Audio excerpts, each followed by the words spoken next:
Hey guys, Assalamualaikum. It's my mom's channel, Ruby Kitchen House.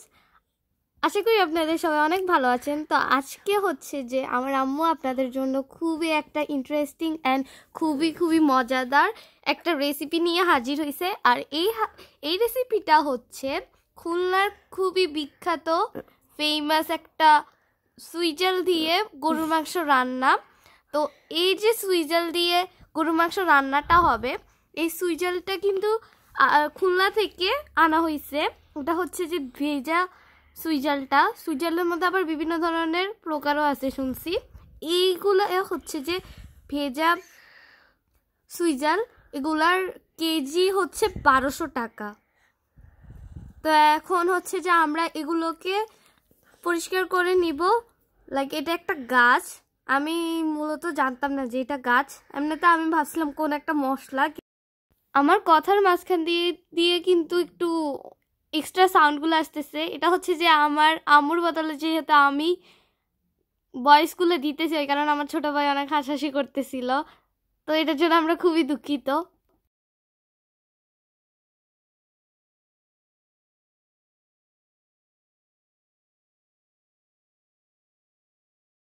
তো যেহেতু এটা আমাদের ফার্স্ট টাইম সুইজাল আনা হয়েছে, ওই কারণে হচ্ছে আম্মু একটু নার্ভাস যে এটা মানে কিভাবে দিলে যে তরকারির মধ্যে আর বেশি স্বাদ হবে। তো ভেজা সুইজালটা কি হয় যে একটু মোটা করে কাটতে হয়। তো যেহেতু এটা ফার্স্ট টাইম, ওই কারণে আম্মু একেবারে চিকন করে কেটে ফেলছে। তো এখানে যেহেতু অনেকগুলো সুইজাল আছে, তো এখানে অর্ধেকটা হচ্ছে মাংসের সাথে রান্না করা হবে আর অর্ধেকটা ফ্রিজে ফ্রোজেন করে রাখা হবে, যাতে পরবর্তীতে মাংস রান্না করার সময় দেওয়া যায়। এখানে আবার অনেকগুলো আস্ত রসুনগুলো নেওয়া হয়েছে। আমার আম্মু কিন্তু আরেকটা ভিডিও আপলোড করছিল ইউটিউবে, ওটা হচ্ছে যে আস্ত রসুন দিয়ে গরু মাংস রান্না। তো যেহেতু ওই রান্নাটা অনেক মজা হয়েছে, রসুনটা পুরো ক্রিমি লাগতেছিল খাওয়ার সময়, রসুনটাকে রসুন মনেই হইতেছিল না। তো আম্মুকে বলছি যে এটার সাথেও তুমি রসুনটা অ্যাড করো। এখানে 2 কেজি মাংস নেওয়া হয়েছে। তো মাংসের মধ্যে হচ্ছে হাড় থাকা লাগবে, ইভেন চর্বিও থাকা লাগবে। চর্বি ছাড়া কিন্তু সুইজালের টেস্টটা ভালো আসবে না। তো এখানে একে একে দিয়ে দিব আদা বাটা, রসুন বাটা, জিরা বাটা, তারপর তেজপাতা, এলাচ, দারচিনি, হলুদ, মরিচ, এগুলোর এক্স্যাক্ট পরিমাণগুলো আমি জানি না। আর হচ্ছে পরিমাণ মতো তেল, স্বাদ মতো লবণ। এগুলো এখন ভালো করে মিক্সড করে 10 মিনিটের জন্য এগুলো রেখে দিতে হবে। তাহলে হচ্ছে যে মাংসের ভিতরে খুব ভালোভাবে মশলাগুলো ঢুকবে।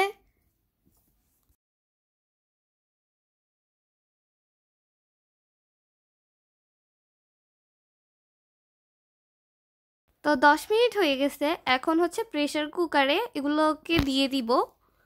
প্রেসার কুকারে রান্না করতে হলে বেশি পানি দেওয়া লাগে না। তো এখন আমি 1 কাপ পানি দিয়ে দিব। এখানে হচ্ছে যে পেঁয়াজ, কাঁচা মরিচ এগুলো দিয়ে মাংসটাকে একবার কষিয়ে নিব। এরপর হচ্ছে সুইজালগুলো দিয়ে দিব অ্যান্ড এখানে আস্ত কয়েকটা রসুন দিয়ে দিব। এখন এগুলোকে আবার রান্না করতে দিয়ে দিব। চুলায় বসানোর আগে এগুলোকে ভালোভাবে মিক্স করে নিব, যাতে রান্না করার সময় এগুলার মশলাগুলো ভালোভাবে ঢুকে। তো আপনারা ভিডিওগুলো দেখতেছেন, তাহলে অবশ্যই আপনারা লাইক দিবেন এবং হচ্ছে কমেন্ট করবেন। তো আপনারা যদি একটা লাইক এবং কমেন্ট করে দেন, তাহলে হচ্ছে যে আমরা আরো একটু মোটিভেট হব বাকি। তো আপনারা বেশি করে লাইক করবেন এবং কমেন্ট করবেন, তাহলে আমরা বুঝতে পারবো যে আমাদের ভিডিওগুলো কতটুকু ভালো হচ্ছে। যারা আমাদের চ্যানেলটাকে সাবস্ক্রাইব করছেন তাদেরকে অনেক ধন্যবাদ। আর যারা সাবস্ক্রাইব করেন নাই তারা এখনই সাবস্ক্রাইব করে। 2 মিনিট কষানোর পর এখানে ঢেলে দিব পানি। অবশ্যই পানিটা গরম দেওয়ার চেষ্টা করবেন। পানি দেওয়ার পরে এগুলোকে আরো ভালোভাবে মিক্সড করে নিতে হবে। এগুলোকে আরো 10 মিনিট পর্যন্ত কষিয়ে নিব, যাতে সুইজালটা নরম হয়, কারণ এখনো পর্যন্ত সুইজালটা কিন্তু নরম হয় নাই। সুইজালগুলোকে সিদ্ধ করার পরে নামিয়ে নিব। এখন একে একে দিয়ে দিব পাপরিকা পাউডার, গরম মশলা এবং মিট মশলা। এই যতগুলো আইটেম দেখতেছেন, মানে যতগুলো মশলা দেখতেছেন, এগুলো সব কিছু কিন্তু ইন্ডিয়ার থেকে আনানো। তো এখন এগুলোকে ভালোভাবে মিক্স করে নিব। এগুলোকে আর মাত্র 2 মিনিট রান্না করে নিব।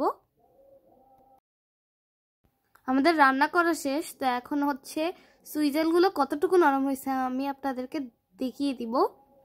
তো একটা বাটিতে নিয়ে নিছি, গরমের জন্য এটাকে মানে ছিঁড়তে পারতেছি না। তো এই যে এই দেখেন সুইজালটা অনেক নরম হয়েছে, এন্ড এটা খুলে যাইতেছে একটু চাপ দেওয়ার সাথে সাথেই। সো আপনারা এই রেসিপিটা বাসায় ট্রাই করার চেষ্টা করবেন। এটা কিন্তু অনেক একটা ইউনিক একটা recipe. So if you like this video, please subscribe Ruby Kitchen House, like, share, comment. Bye, Allah Hafiz.